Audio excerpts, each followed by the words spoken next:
session, and as announced earlier, this is the plenary session 4.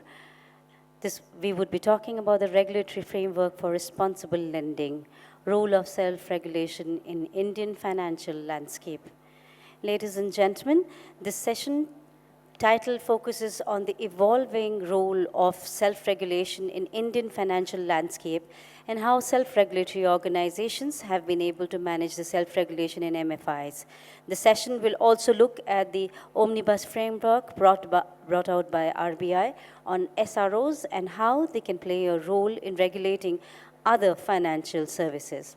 May I request you all to kindly join me as I am going to invite our panelists for the session to kindly join us onto the stage. May we begin with a huge round of applause by inviting the moderator of the session, Consulting Editor, Business Standard, Mr. Tamal Bandyopadhyay. May I also request DGM, DOR RBI, Ms. Jignasa Morthania to kindly join us onto the stage. Warm welcome to you, ma'am. May I also request the sector expert and member of SRO committee, Sa-Dhan, Mr. Nanaiah Kalengada, to kindly join us onto the stage. Warm welcome to you, sir. I now invite Managing Director, Cashpor Microcredit, Mr. Mukul Jaiswal, to join us onto the stage. May I request co-founder and MD, Pahal Financial Services, Mr. Kartik Mehta, to join us onto the stage. I also request CEO FIDC, Mr. Raman Aggarwal, and ED and CEO Sa-Dhan, Mr. Jiji Mammen, to kindly join us onto the stage.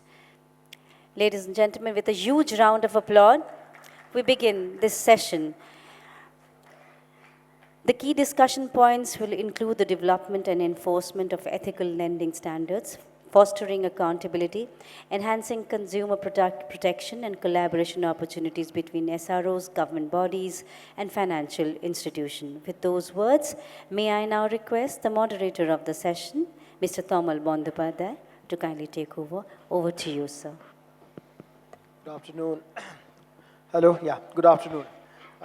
So the subject is the role of SROs and what are they doing, how do they get it, how do we get them in a better position, not to regulate or to supervise, but as a sort of, to see the health of the industry is fine, because I have been through this since morning hearing that there are issues. Let's not repeat them. So I must congratulate MFIN. It's a very interestingly crafted panel. Talking about the SROs, there are two SROs there, which is one is the part of this microfinance industry, Sa-Dhan, the oldest one, and then we have other one is for the NBFCs, non-MFI NBFCs. And then we have two practitioners who run NBFCs and microfinance entities. Then we have an expert of the industry, and finally we have a regulator. So we can't have a better panel than this. As we are pre-panel, we have having a little chat. I told them I have no agenda, but let's have a little bit of soul searching in tough time. Let's be frank and accept if there's any issue, because I was just going through I was hearing one panel before, and one gentleman was saying that everything is fine, we are the best in the world, but we are much misunderstood. Every time they find fault with us. So, of course, later we are told that no, we make mistakes, but we make the same mistakes. We should make new mistakes.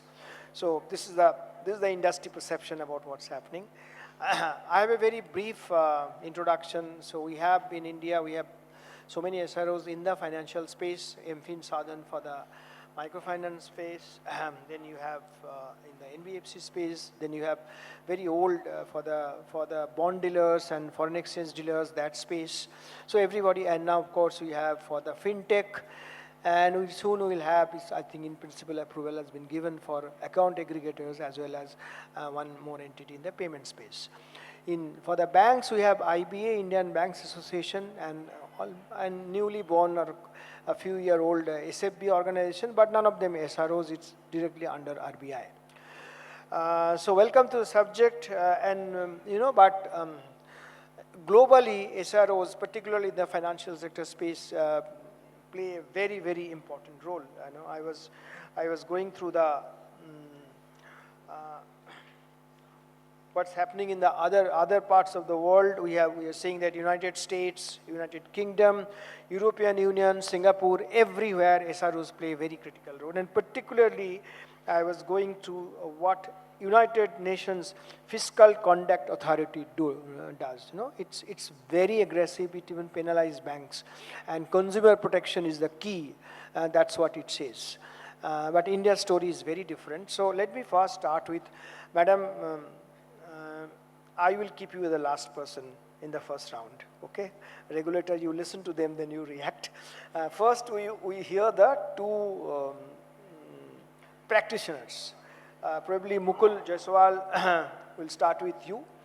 Are you happy with what, not the SROs, but we're talking about only one, your industry, what the SROs, because there are two SROs, what the SROs do, and is there anything lacking that you want them to do? Sorry, To start can you with, repeat your questions? I'm just saying, are you happy with the role of the SROs? Okay. Or there are more things need to be done which you expect them, but they don't do this? You have two SROs for your industry. Yeah, of course, since there are two SROs in microfinance space, an MFI is required to be member of at least one of them. Okay. So I represent Cashpor Microcredit, which is perhaps one of the two not-for-profit NBFC MFIs. And we are member of Sa-Dhan as an SRO, and I myself have been part of SRO since Sa-Dhan got its license and SRO Grievance and Enforcement Committee was formed, so I have been part of that. So I think it is, whatever opinion is expressed by me needs to be, to have this rider that I have been part of SRO's Grievance Redressal Committee and Enforcement Committee. And both the organizations as an SRO, whether MFIN or Sa-Dhan, I think they have been doing good job as cast upon them under the agreement which or the license which RBI has granted to them. Okay. And primarily, I would like to say that the first and foremost criteria is developing or designing standard code of conduct for ethical and responsible lending, resolution of clients' grievances, okay. Setting up or harmonizing the best practices, organizing workshops for further strengthening the sector. Okay. They have been taking both the SROs, and particularly for Sa-Dhan, I would like to say I have been part of many workshops. They have been doing fantastic job. Though we as an industry are often also criticized that this is an industry which meets with one or other crisis once in every 3 to 5 years time span. Okay. But perhaps had SRO been not there, situation might have been worse. Okay. So we need to understand, okay, that the kind of lending and the kind of client microfinance institutions have been dealing with or providing services to, bottom of the pyramid, mostly illiterate. When we started microfinance at our organization, more than half of the clients were illiterate. Many of them, a substantial number of them were even enumerate. Okay. So responsible lending and ethical lending practices is at the core of the principle of SRO, I would say. Okay.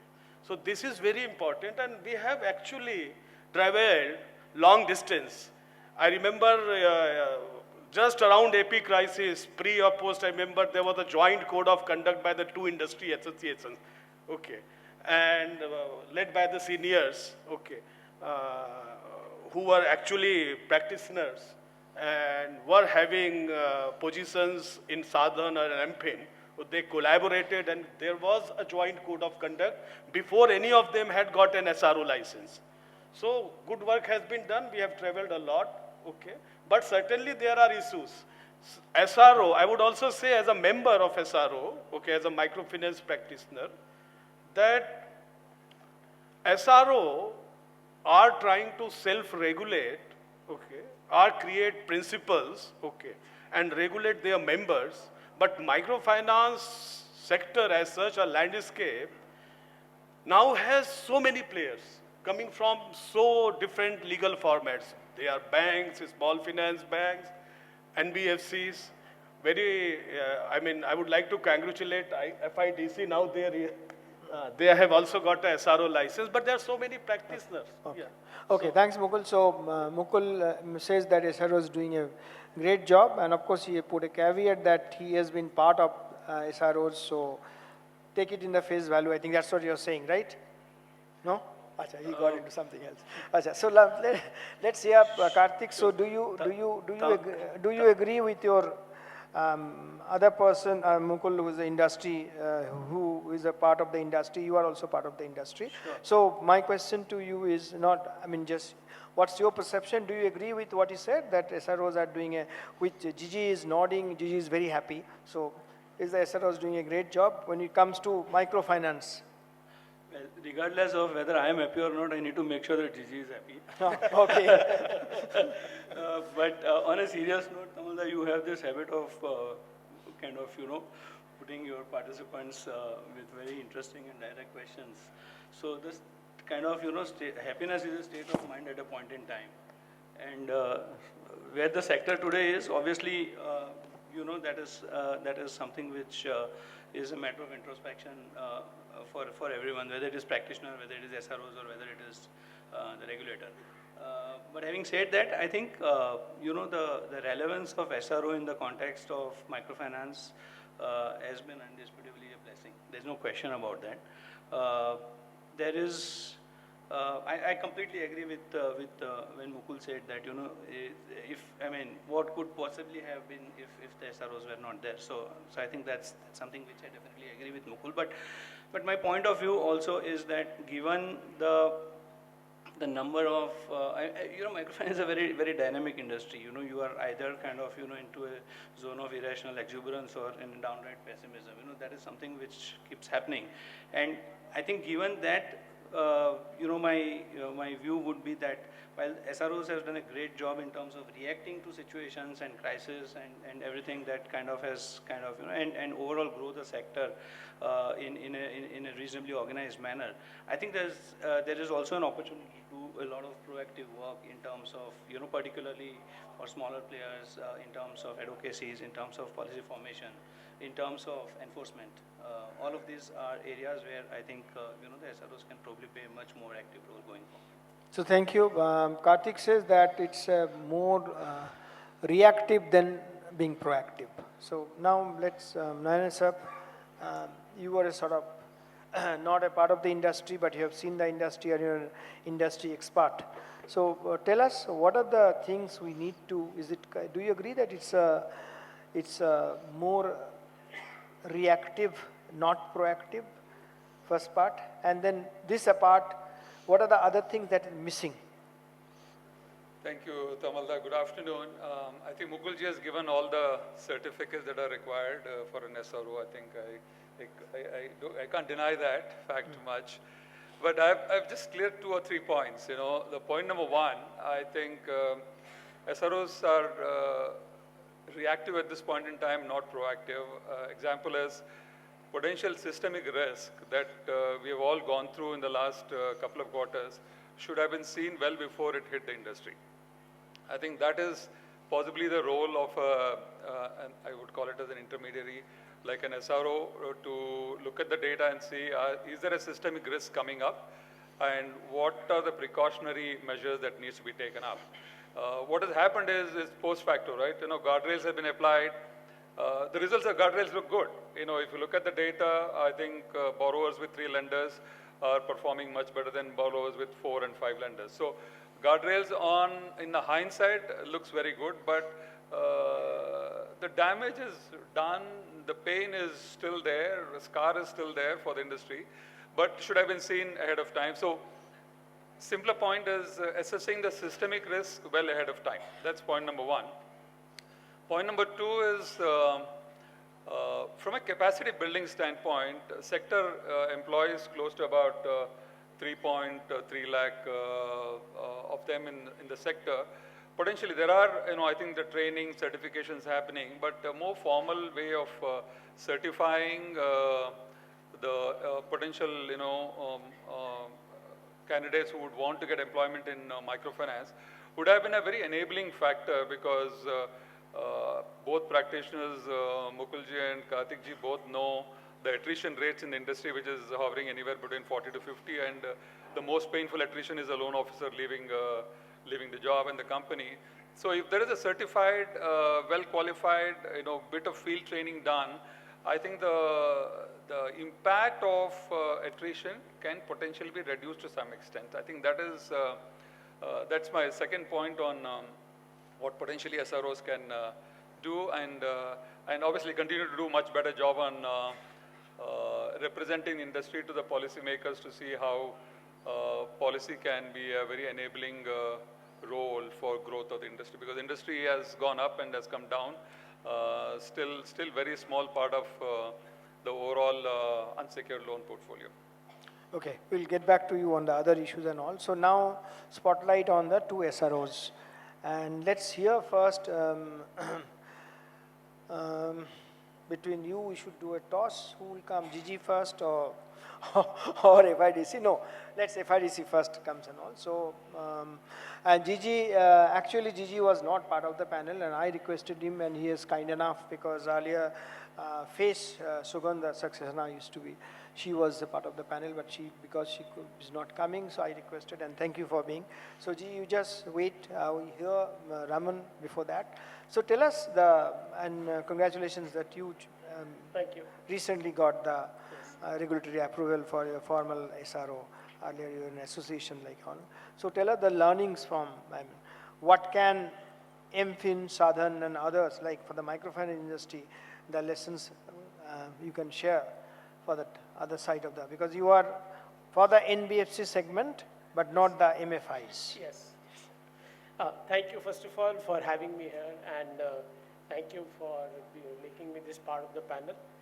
So let me put it this way, we've all grown hearing that famous phrase that even God helps those who help themselves. So I think the coin phrase itself, self-regulation, means here is a body which ensures that we help ourselves, the sector first, and then expect something from the policymakers or the regulator. That's a very crude way of saying. Briefly, I was just trying to think while, we were just having this discussion, that what better analogy I can bring in. So by education, I'm a civil engineer. So all that I could think was that when you design a structure, you design what could be a load on that structure. So there are certain standards prescribed by the regulator. You design that structure, but in addition to that, you put in a certain factor of safety to ensure that if tomorrow something goes wrong or there is some additional external parameter coming in, the structure doesn't collapse. So I think the role of SRO somewhere could be comparable to providing that factor of safety to the regulator and the policymakers. That's number one. Number two, the very important aspect could be that, okay, the regulator prescribes a set of regulations which is a fallout of various factors. It could be right from, the global standards to the developments within the economy and the, ground realities. And often, as somebody mentioned, the kind of borrowers, the kind of people we deal with are bottom of the pyramid. Now, to ensure a simplified version of those regulations explained to the various sectoral players in whatever language or way they understand it better is one very important job this SRO needs to do. Finally, it's not only, so let's appreciate that it's not only the regulator. As a sector, you are answerable and you expect a lot of things from the government policymakers, even through the other stakeholders, your investors, which could be both domestic and global. So as an SRO, I think you are able to present, and that is what is expected, a more structured view of the sector in terms of how does it stand, and that is where, as we see, in part of our requirements from RBI is to report regularly to RBI the overall profile of the sector, the data in various formats. So all in all, it's like acting a bridge between the regulator and the sector players and ultimately to the segment you are catering to. Having said that, let me also use this opportunity to clarify that not at all, because I say this because this is something I've heard, some people tend to view it that there is an additional regulator put in place in addition to the RBI. So that's certainly not the case. The job of the SRO is not to prescribe any new regulation. That is entirely the prerogative of the regulator. The job is to ensure, create awareness and ensure better compliance standards to all the regulations prescribed by the regulator and present a correct picture to the regulator. Thanks, Jiji. So now look at the mirror and tell us that as far as from theory and getting to specific, MFIN is concerned, that have you been able to live up to the expectations? If not, what are the issues there, and how do we make tomorrow better? Thank you, Tamalda. And because one recurrent theme everybody is talking about is all reactive, not proactive. So all the guardrail comes and the three up to beyond 3 borrowers, no, everything comes only after actually the industry had seen there are issues, there are pockets of crisis, so on and so forth. So how do we actually change the perception? And thank you for this question. And as Tamalda said, I'm a last-minute addition in place of Sugandh. No, you are kind enough to join. So thank you. We have been an SRO for the last 10 years. In fact, we are one of the earliest SROs in the financial sector. Or of course, if you can leave FIDI and FIMDI, I think we MFIs had the first SRO structure, and probably that has come as an after effect of the Andhra crisis also. Before 2010, if you see, RBI was not at all ready to come into the regulation of microfinance at all, even though there was a demand from the industry. Even I remember, I was told that even Sa-Dhan itself had taken up with the RBI several times. Other industry players have also taken up with the RBI. But RBI was always of the view that it is a social enterprise and it should work in the way it should be working. Instead of putting some more additional regulations into that. But then the whole thinking got changed after the Andhra crisis, and probably the first regulatory structure came in 2012. And as a follow-up of that, probably I feel the SRO was started, which probably Madam will be able to give some insight on that. But I have a strong feeling it is as an effect of the Andhra crisis, the SRO structure was created. So we are here for the last 10 years. And if you see, as far as we understand, RBI is happy with the way the SROs, both the SROs in microfinance institutions worked. That could be the reason why now RBI is also expanding the SRO structure to other financial players.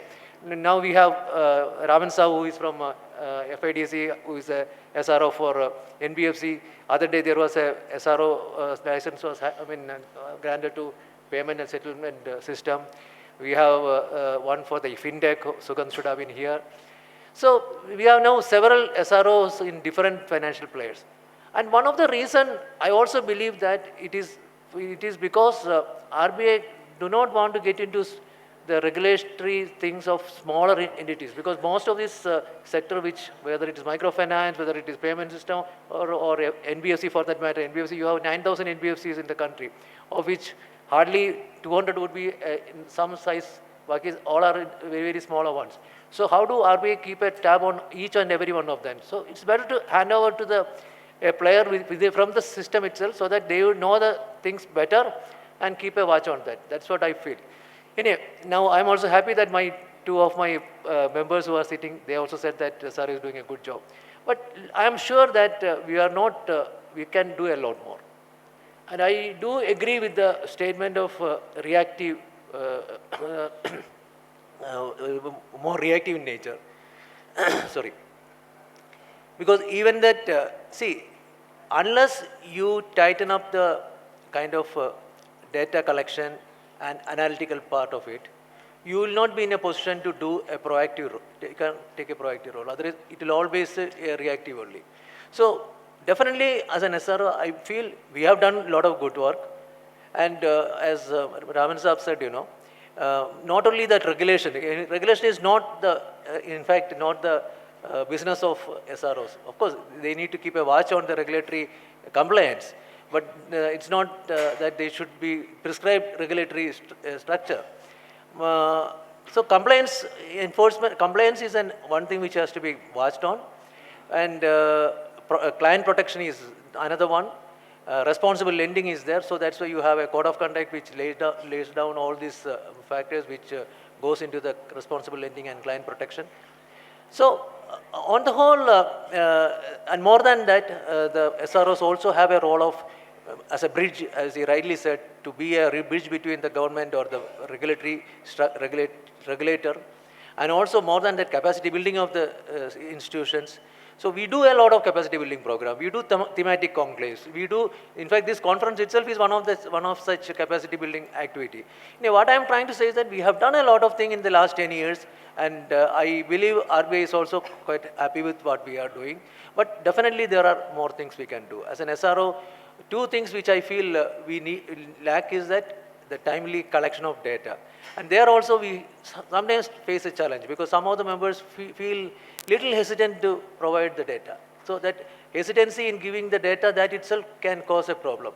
So getting data on time and analyzing the data and coming out with some kind of solution, that should be the way the SRO should be working. And I'm sure we have a lot of way to go. Thanks, Jiji. You said that RBI is pretty happy with you. So RBI is here, Jignasa. So you are the last speaker. So you tell us upfront whether you are happy, not with Sa-Dhan per se, but the SROs. And on a more serious note, tell us what do you expect actually from the regulator's point of view, because Reserve Bank of India does not, it's a very principle-based approach, which there is no prescription. So in that context, and they repeatedly said that SRO is a bridge between the regulator and the industry. So tell us, one, how RBI perceives the role of the SROs, and of course, also whether you think there are certain things you'd expect SROs to do, they are not doing. In this case, of course, as far as the microfinance base is concerned, focusing on that. Are you, as Jiji says, Jiji expects you, says that you are pretty happy. Is that correct approach? What he thinks is right or wrong? And what is your idea of how would SRO should work? So first and foremost, SROs have already received a lot of praise. So I'll be non-committal on whether RBI is happy or unhappy with their performance. However, I would definitely like to highlight the expectations, and to begin with, there are no quantitative parameters as such to assess whether SROs have performed good or bad. Having said that, while recognizing SROs, the letter of recognition has some prerequisites, so which at least MFI sector SROs have been following, have been fulfilling. They have been publishing data on the financials. They have been publishing the interest rates charged by the SROs, by the MFIs, sorry, in every district. So, and as and when we need any data for further analysis to assess the performance of the industry as a whole, SROs have been proactive in that aspect in providing the data to us. So on that front, as such, we do not have any complaints. However, I do have a couple of pointers here. From an SRO, the expectation is that they function within the regulatory objective, which they are doing definitely. However, the transition that is expected is from being industry body, from representing the industry members, they need to transition into becoming the voice of the customers. Customer protection is one aspect that should be at the fore. I'm not saying that they're not doing it. all I want to highlight is that apart from raising the voice for industry, they need to keep borrower protection at the helm. And again, it should not be, SRO should not become voice of only the bigger players in the industry. There are smaller NBFC MFIs who definitely cater to the last mile delivery. So in setting prescriptive guardrails, it shouldn't happen that we are punishing the smaller entities, or inadvertently we add to the compliance cost or transaction cost for these entities, because finally that cost will percolate to the final borrowers, and inadvertently we shouldn't add to the cost being charged from these borrowers. Lastly, in 2022, when we came up with the microfinance loan framework, we had moved from a rule-based approach to a principle-based approach, wherein our stance was, we don't tell you how to do your job, we don't tell you how to conduct your business, we give you the broad outline. Within that, you ensure that there are no harsh practices, the customers do not face any trouble. However, within that, you expand, you do your business, and you perhaps lead and let us know, like, you know, that this is the direction that we are taking as far as microfinance is concerned. So having said that, I would say that we have come this far. There are certain aspects which we can, you know, ponder upon. So that is it. Yeah, thank you. I just, one additional question, you only provoked me for that. You know, this April 2022, Reserve Bank of India came out with the framework, which is essentially, you call it shifting to principle-based regulation, but we observer call it giving freedom to microfinance entities. Essentially that we don't, I mean, it's up to you what will be the loan, what will be the loan. That's the most critical part. And then there are so many other relaxations are there and all. And many feel that this has been misused by the microfinance entities, which a microfinance entity, despite being, say, if we see in mid-90s was the birth of microfinance in India, so it's about now 33 decades old. But at that point of time, it was a 25-year-old, half a century old, but it still didn't have the maturity to handle the freedom the way it should have done. In fact, the current, whatever we are seeing, it is also could be a fallout of that. Had Reserve Bank of India not, you know, freed up those things, had not given the freedom, probably things would have been different. You think that it was a rather put it for easy for you as a regulator, that the kind of maturity you expected from the industry, you were a little disappointed with that?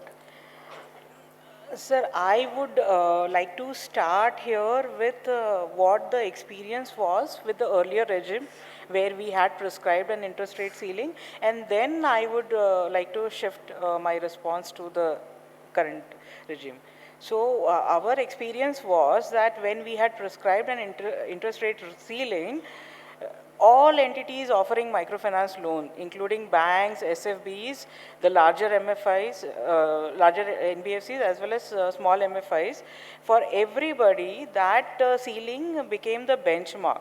So even if the cost of fund of any entity was lower, all of these players, big, small, everybody would charge interest at that rate. So at that point, our expectation was that let competition take over, let market forces decide the interest rate so as to benefit the borrowers. However, like you have already mentioned, it is true that that somehow may or may not have happened. But for that, I feel that first and foremost, we did examine whether we should go back to interest rate ceiling. We did analyze the data. What we felt is it is too early to kind of withdraw the liberty that was provided. We need to give it some time as of now. We need to see both rising as well as falling interest rate scenarios before we kind of go back to what it was. However, here is where SRO's role come into picture. It is for them to nudge their members to kind of do a risk profiling of all borrowers instead of fixing an interest rate and charging it, across to all set of borrowers. Ji sir, this question, she only asking the question to you. Did you nudge? One is this about the crisis management data and all. But after this freedom was given in 2022, and everybody, since then I don't think there's any exception who has not raised the interest rate. And initial reaction was, yes, we need to, because there was a problem with the COVID period. We lost a lot of money. We need to recover that and all. We need to keep our investors happy, so on and so forth. But nobody has reversed, and everybody has raising thing and all. As an SRO, was there anything thinking on your part, not at a theoretical level, on the practical field? Was there any persuasion apart from that crisis management and other things and all, that let's use the freedom with more maturity? Because the perception is this industry, or at least if we not call it industry, many of the players misuse the freedom.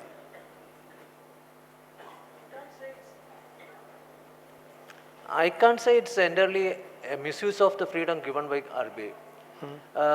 See, at the time of giving and the new regulatory framework was introduced, the old framework was only applicable to only hardly 30% of the total portfolio. 32% of the portfolio only was governed by that old regulatory mechanism. So the around 70% was still out of that. That is the reason why RBI thought that there is a need for harmonizing that and brought it down to a level playing ground. So it is not that everybody has misused it. The point is that, see, there was a pent-up demand as far as the members were concerned because of 2 years of continued pandemic period. There was also a pent-up demand, or I won't say pent-up urgency for the institutions to do a business. So, and at that same time, some freedom came in the form of a liberalized regulatory framework. Interest rates, particularly. So it was made use of that, but unfortunately, you have more number of other players also coming into the field. Apart from the microfinance institutions or the SFBs or the banks, there are other players also who are in the field. Probably that was not entirely taken into account, and a lot of money was given to the borrowers, causing a kind of, and at the same time, the rural economy did not do the way it was expected to do, because after the COVID, things did not come back to the way, you know that there was an inflation level was higher, including the food inflation level was higher during that period. So there was a need for the people to get money from some source, and there was people ready to give money. That is the reason why more and money flowed into the system, into the borrowers, and that caused a kind of a crisis. But I'm sure people have learned the lessons in a hard way. Before the SROs introduced the guardrails itself, there are many of the microfinance institutions had their own guardrails set for themselves, that they will not become the third lender, they will not become the fourth lender. That kind of a internal decision was already taken by many of them, including, I'm sure, the Pahal sitting here or Cashpor sitting here, they have taken that decision. So people know how to do it in a responsible way. Only thing that the initial period of that COVID relaxed period, there was a kind of a, I would say, urge for lending as well as a pent-up demand, which caused a kind of a huge demand in the market, which caused the kind of a... Thank you, Jiji. You know, I actually particularly was mentioning about the raising the interest rates. You know, freedom on interest rate, how the industry has used. Everybody raised their rates. You're talking about the interest rates? I'm talking about particularly the interest rates. Anyway. If it is interest rates, see, interest rates have been that formula which has been given by the RBI, that 4 factors to be taken into account while deciding the interest rate, That has been very clearly spelled out to the institutions, and they were also asked to abide by that. Only thing is that couple of things have happened during this period. One is that the cost of funds did not come down. If you see the 2022-23 period, the borrowing rate cost was higher than the previous years, number one. Operational cost increased, mainly because of two things. One is that the group mechanism became a little weaker. So instead of a person going to a center and collecting from the center, he had to go to the households, chase the persons several times. So the cost of operation increased. And naturally, the risk cost was higher because of the COVID impact. So all the three factors were in a higher level. The rates would be definitely higher. Okay. Kartik, we wanted to say something, it looks like. Yeah, I think also the fact that,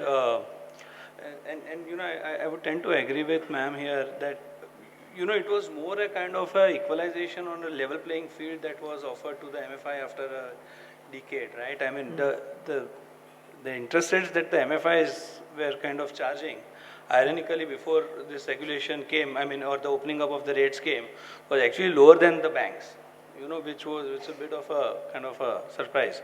So I think, while I agree, and I think that was largely what Jiji sir mentioned here in terms of, the reasons for the MFIs to increase the rate. I think again the rate increase was largely in line with, it was more of an equalization of the rates across the sector more than anything else. I think. Okay, a regulator wants you to add something, yeah? Sir, actually, I just had two small points to add there. Like Jiji sir already mentioned, the interest rate ceiling was applicable to 30% of the segment. However, even the rest of the 70% was using that as benchmark, as I already mentioned. And also, there is one more flip side to reintroducing an interest rate ceiling, is that it can also happen that the bankers, the providers of funding, it is possible that they completely stop lending to the microfinance, the smaller borrowers, and they lend to the NBFC MFIs at a higher rate, thereby further increasing the cost of funds. So that also was one factor that we were very conscious of. Okay. Nanaiah sir, anyway, we have a little more, about 20 minutes left. We'll take a few questions. Just keep the microphone ready. But before that, Mr. Nanaiah, I want to hear you. You heard them.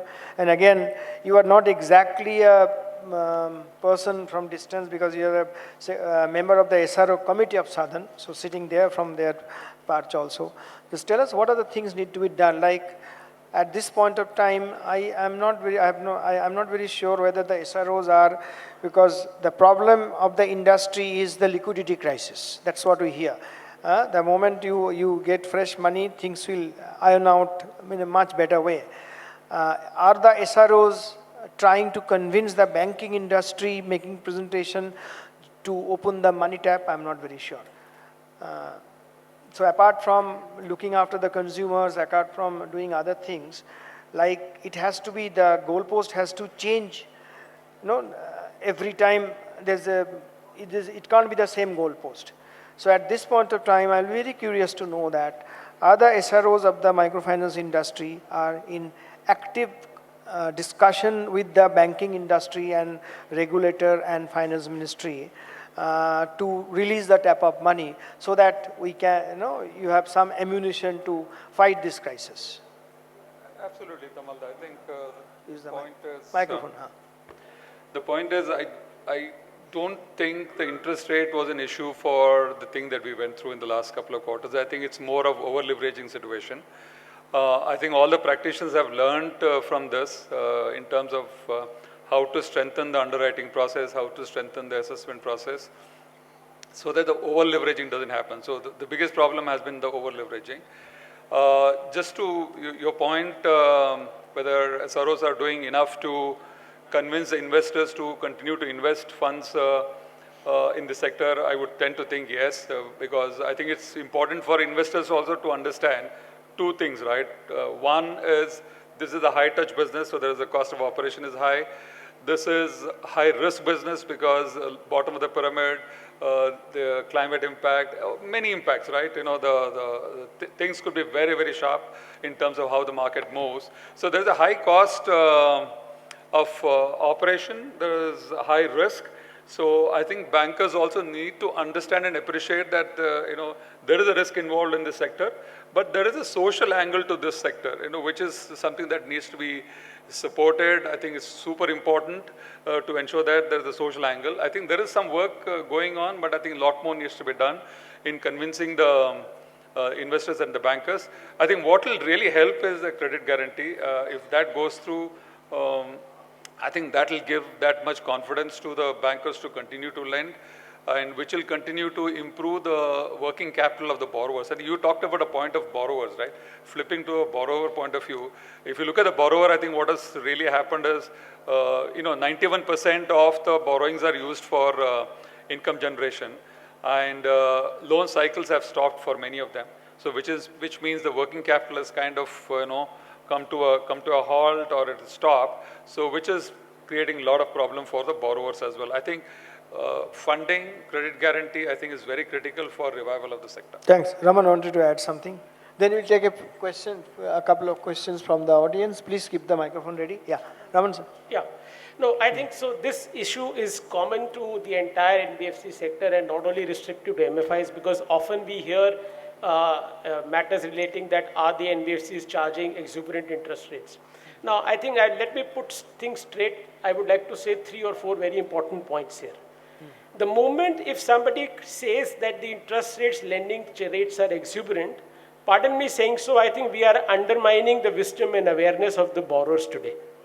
Because the kind of competition and the kind of choices which the borrowers have today, no financial institution can afford to charge something which is too exuberant.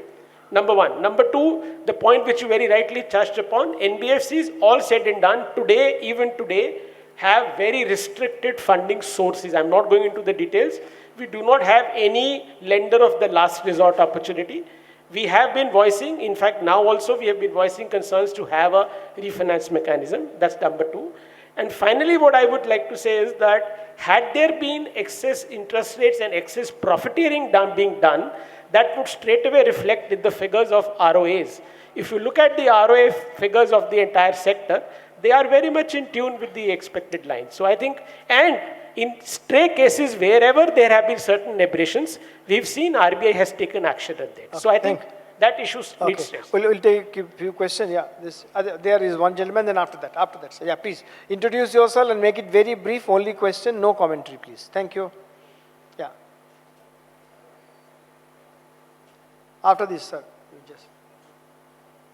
No? No? It's okay. Okay. Hello? If you are seeing that the following are the major challenges we find with regard to these MFIs. One is that is frauds, cash frauds, and then if they go for the gold loan and all, it will be spurious gold. And then interest rate, if you see that one, with regard to this interest rate, since currently the interest rates are not regulated, there is a chances that, as we discussed, there are many a time what is happening, the interest rates are charged higher than that one.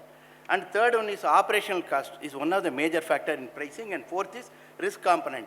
See, SROs, what we just said, given these factors, before the RBI come for inspection and other things, SROs can have a broader, that they can have a broader statistics of it, and periodically if they are able to do in this trend for these components, these are all the likely rate, they have to also so that the MFIs and the NBFCs can have a cross check before any audit or something, whether they can just increase that particular scope. Thank you. Thank you. I mean, this is suggestions, not question. So this year, please, sir.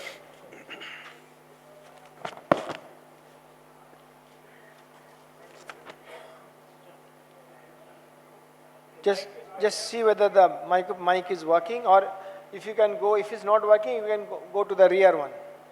It's not working. So, yeah. Yes. Sir, myself, Dr. Sher Singh Sangwan, I retired from NABARD as a general manager and then served as a professor, State Bank of India, Chandigarh, as a professor of SBI chair. Sir, I am speaking from my experience of 33 years since 92 as practitioner at some higher level, also different level in microfinance, starting from Dehradun as a DDM, NABARD, and then other levels. Sir, I have to make two comments, one on this microfinance and other on SRO Sa-Dhan. First, I thank Sa-Dhan to give me a chance to update myself also. Sir, microfinance, I was involved when 500 groups were made by NABARD, and Dehradun was the first to implement it. But after starting in 1990, these groups were started with the objective of to inculcate the habit of saving, management of own fund by the poor, and mutual help in the time of distress in the family of group members, one of the members. Distress में भी देते थे, हम दिया है sir. Sir, make it brief, huh? Because we have to. So, since 2005, these NGOs which used to form SHGs, they have converted themselves in first MFIs and then BFCs and then small finance banks. So what is now, sir, I definitely acknowledge that NBFCs have made tremendous access of finance to the poor, especially women. And even their involvement is so much that they have thrown away the informal usuries, and banks also. Banks also, they have withdrawn directly from the microfinance. I accept that microfinance is a must for the upliftment and even empowerment of the poor. But the mode of financing, earlier it was saving-led SHGs, and now it is JLGs. In JLGs, only one thing is there. It begins with financing and ends with financing, and nothing non-financial aspects are taken care of. And now they have, in a way, replaced the unregistered informal usuries. Let me tell you, sir, I am from Haryana, Rohtak. I live there. I have updated also by visiting some of the MFIs that even private money lenders, they charge 18%. Thank you. Generally. So in all aspects, I would say that now it is a time, 20 years microfinance NBFC lending. So I request that NABARD should conduct a pan-India study to compare the impact of JLG-led and SHG-led group. This is one. Yeah, sir. Second, just 1 minute, sir. Just. Second comment is about thank you. Sa-Dhan as a SRO. Okay. Definitely Sa-Dhan has played a role very much so far, collecting the data, whatever is available, in publishing also. But now 10 years, it is 10 years old. 2015 में RBI ने किया था. So RBI should conduct an independent study, as he has said that what are the performance. Thank you, sir. So RBI and Sa-Dhan, you all heard what, over a cup of tea after this, you can discuss things. Yeah, thank you. Just you can put the mic off. Yeah, thank you. Anybody, any question anybody has? No? Okay. Sorry, please, yeah. Do you think that the industry is moreover dependent on the SROs, and if SROs fail, if SROs fail, what is the risk mitigating plan for their work? Maybe Mukul can answer that, because you are industry and also part of SRO. Should I reply to the last question the lady asked? That's what. Earlier there was no question, there were suggestions and all, commentary and all, yeah. So this, I find it little strange that what are the risk mitigation strategies in place, if I could understand the lady correctly, if SROs fail. Okay. So, I think every organization has a business model and risk appetite. and they have credit underwriting processes, collection practices, and all the organizations, mostly the major players, NBFC, MFIs, they are regulated entities. Okay, if SROs fail, okay, so these organizations will continue to be regulated, and they are in fact regulated by RBI.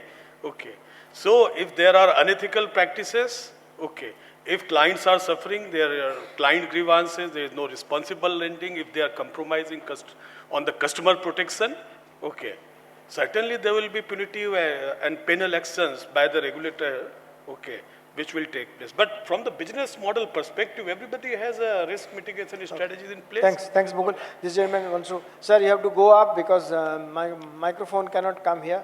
Quickly, the last one, you have to walk down there. Very quick, we have very little time for the last round, so you can, is it working? Please. Yeah. Sir, this SRO concept is a best stable regulatory practice of India. It is known everywhere. The only two issues come to my mind. There are two SROs. One is Sa-Dhan, one is my MP.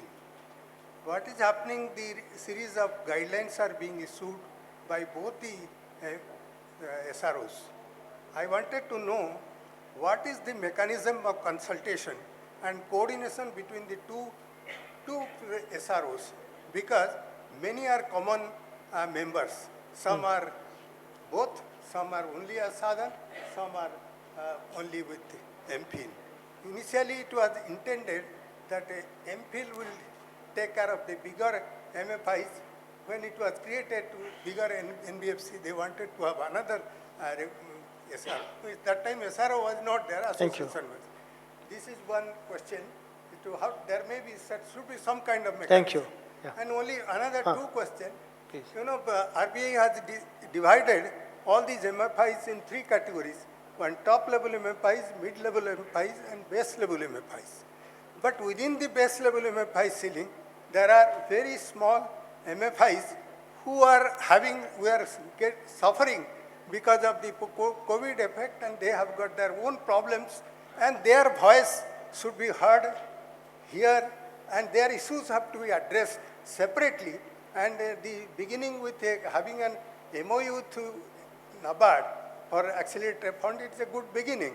But much more has to be done to address the difficulties, problems of the smaller of the small MFIs who are not able to come out of this COVID, post-COVID problems. Thank you. Think this. Thank you, sir. So,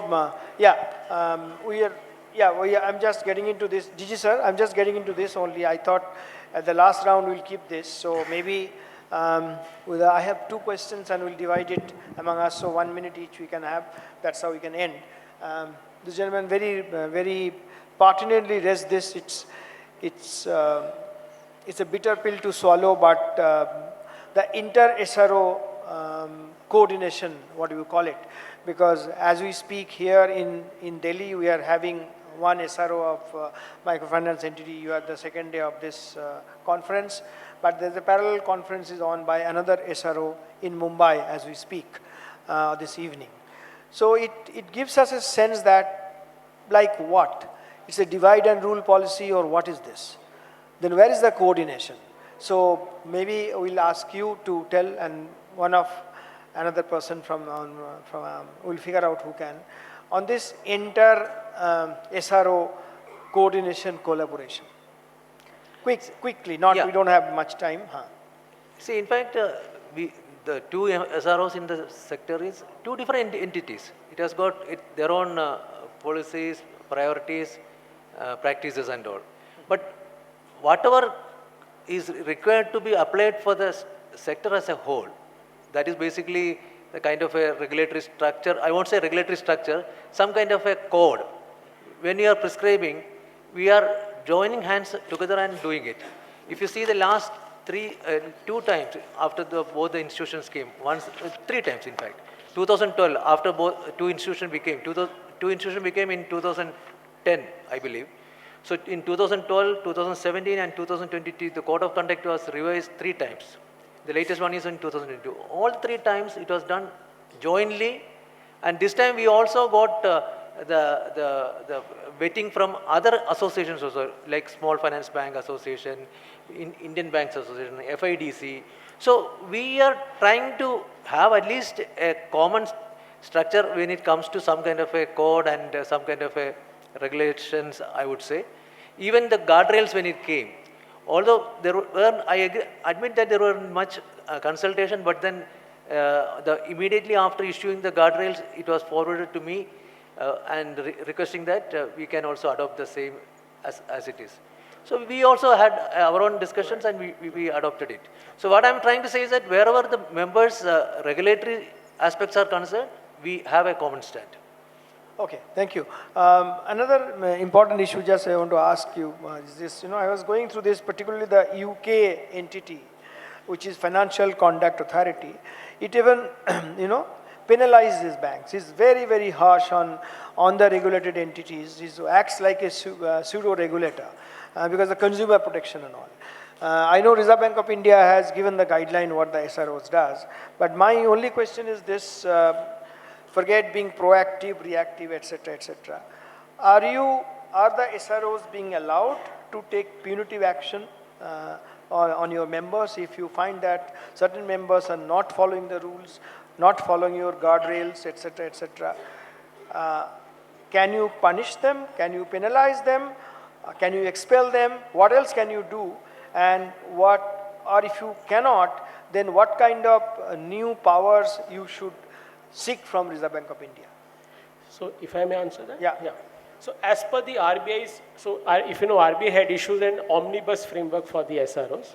If you go by that, it's absolutely clear. The answer to your question is a clear no. As an SRO, we do not have any power to penalize or take action. Our job, as I said in my opening remarks, is to report and bring it to the notice of the RBI in such cases, and the prerogative of taking action or penalizing entirely lies with the RBI. That's number one. Number two, when you say what action we can take, as I said, primarily it's more of a reporting, but suppose hypothetically speaking, if somebody is going totally, astray, if I may use that word, of course we have to report, but at the same time, at best we can do is expel him from our membership. But at the same time ensure that proper reporting is done to RBI that yes, here is a case. May I use this opportunity to voice one concern which we are facing, which is very unique as an SRO? Please. Is that in case of SRO for us, RBI has made membership of the SRO as voluntary. Now, I think that is something we feel that should be made mandatory. Okay. Because if you do not do that, then I think the entire exercise of this remains incomplete. So I think that is the foremost. Okay. Regulator is here. She is hearing and taking mental notes, so thing and all. Jiji, one more. It's a related question. I'm just curious to know. It's interesting and globally accepted norm that SRO is the bridge between the regulator and the regulated entities and all. And you are using your own money, which is the members' money, so that not the taxpayer money, for the growth of the industry and the protection of consumer, etc. You are not spending taxpayer money and all. But at the same time, there's a little bit tricky conflict of interest, whatever you call it. If I am an SRO and I have A, B, C, D, E, F, G, H, my members, and I survive on their membership, and if I'm not happy with them and I expel, etc., then the flow of money, dries up. Then how do I run the show? You think there's an issue there? Yeah, it's a very, very tricky question, I would say. Ideally, because you are not regulating, you are supervising me, quote unquote, in some sense my behavior, but I am paying you money to do that. Now I will come in. So ideally, since we are something like an outsourced function for RBI, we should have been supported financially by the Reserve Bank of India. That should have been the ideal situation. But right now it is not so. She's taking notes. That's okay. So that's not the situation now. Then the question of this conflict of interest, what you talked about, can arise. But at least let me say, as far as Sa-Dhan is concerned, only around 20 to 25% of our total expenditure is met out of the member contribution. Our 75% of our expenditure is contributed from various other sources of income, in the sense doing some projects, doing some conferences, those kind of things. So at least in our case, we can very well say that we are not fully bound by the contribution from the. Thanks, Jiji. But otherwise, there will be a conflict of interest, I can say. So I just only have one liner from each of you, not to the two SROs. We have already finished with them. So starting from Kartik, just going forward, let's not again recap what all happened and good, bad, ugly, not. Going forward, how do you see the industry, and what are the 2-3 key things the SROs need to do quickly, just 30 seconds each? Sure. I think, given that we have multiple SROs, both, intra-sector as well as inter-sector, I think it would be great to have a kind of a common platform where, the best practices, because ultimately financial service, the entire business is interlinked, and therefore I think if there is coordination that happens in terms and delivering of the best practices, that would be a very good thing for the... So coordination among SROs, yeah.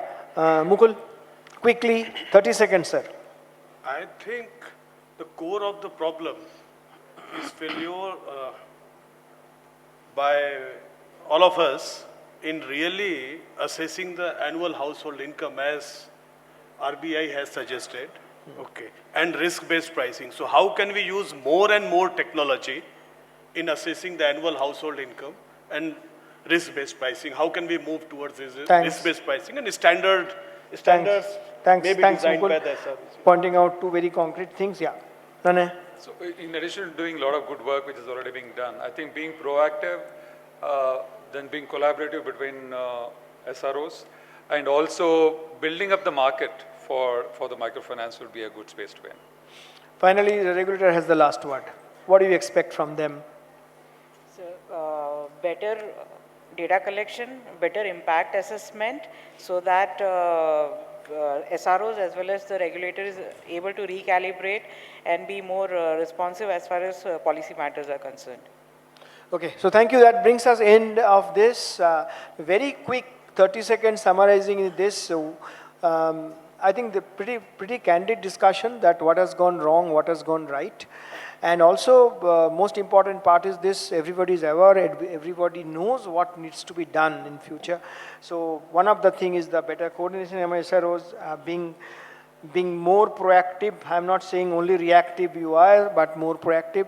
And what Reserve Bank of India representative said also, a few things that we need to take into account to move ahead. And all the very best. I think next year's you will not have this kind of discussion. We'll have more things on the brighter aspects of the industry. Thank you all. Give them a big hand if you like it. Thank you, Tamal, sir.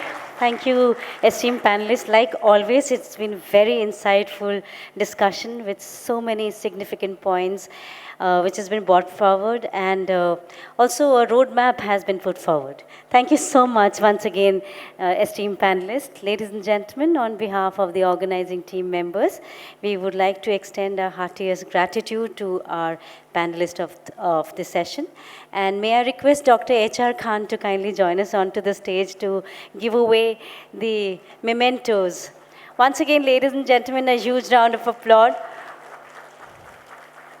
for a very insightful session. May I request Dr. H.R. Khan to join us? Sir, may I request you to kindly present a memento to Ms. Jignasa Morthania. Thank you so much, Ms. Morthania, for Ms. Jignasa Morthania.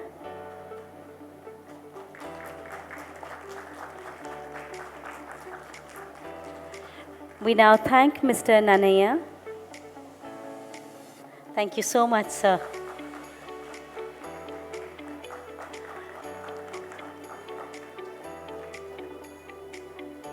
We present a memento to Mr. Mukul Jaiswal.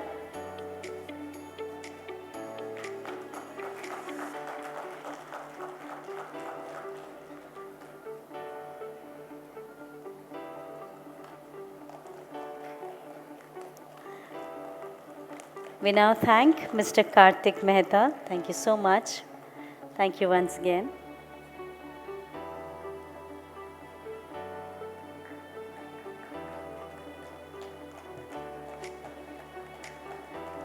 Our heartfelt gratitude to Mr. Raman Aggarwal.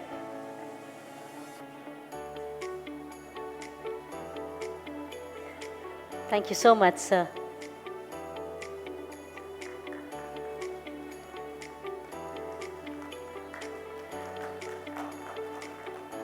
We also thank Mr. Jiji Mammen for joining us for the discussion at the last minute request. A huge round of applause for each one of them. Ladies and gentlemen, let's bring in some energy. Can we put our hands together? We are slowly proceeding towards the valedictory session of this 2 days conference. So we must bring in some energy. Thank you so much. And a huge round of applause for the moderator of the session, Mr. Tamal Bandyopadhyay. Like always, it has been extremely enriching session because of your contribution as a moderator, sir.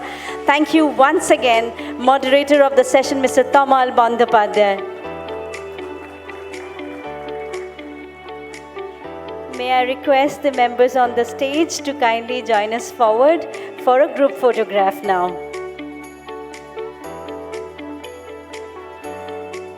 With that, ladies and gentlemen, we've come to an end to the plenary session 4, which was about the regulatory framework for responsible lending, role of self-regulation in Indian financial landscape. We now move forward to our valedictory session. Ladies and gentlemen, we have series of awards in the valedictory session, and we would want you to all be here and participate with us. We'll take exactly a moment to set up our session arrangements on stage for the valedictory session.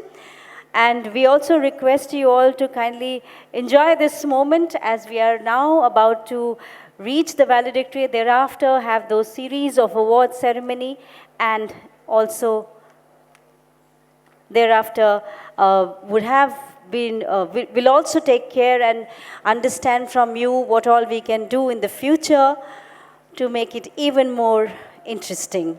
Thank you once again.